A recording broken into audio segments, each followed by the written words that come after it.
तपाईँले हामीले जुत्ता सिउन आएकै भनेर चाहिँ कसरी थाहा भयो को मान्छे कहाँ कसरी हिँड्दैछ थाहा पाउँछ है भापे त यहाँ कहाँ अनि बस्न सकिन्छ त्यहाँ भाटोमा वरिपरि सिलाइदिनु दाजु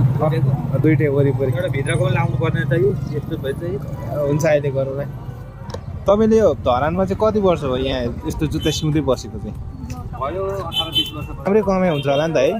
कमाइ के हुन्छ हौ हजुर यसो नानीहरूलाई खानु पढाउनु त्यही हो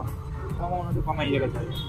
यहाँ 15-20 वर्ष भनेपछि यहाँ त थुप्रो मैले चिनेको भाइहरू पनि थियो अहिले छैन सबै विदेश गयो कि विदेश गयो कुनै मरे कुनै विदेश गयो तपाईँ चाहिँ सन्तुष्टै हुनुहुन्छ नि आफ्नो कामबाट अर्काको देशमा गुलामी गर्नुभन्दा त आफ्नै देशमा यसरी काम गरेर खाँदा त राम्रो हो नि त पैसा चाहिँ जोगिँदैन अब चाहिँ खानु चाहिँ पुग्छ पैसा चाहिँ बचत हुँदैन खानु चाहिँ पुग्छ भान्चोकमा 20 वर्ष बस्दाखेरि अहिलेसम्म कस्टमरहरू कतिको ल्याङल्याङ गर्नेहरू भेट्नु भएको छ कति हो कति अब त्यस्तो राम्रो पनि भेटिन्छ नराम्रो पनि भेटिन्छ सबै राम्रो हुँदैन त्यस्तै हो ल धन्यवाद तपाईँलाई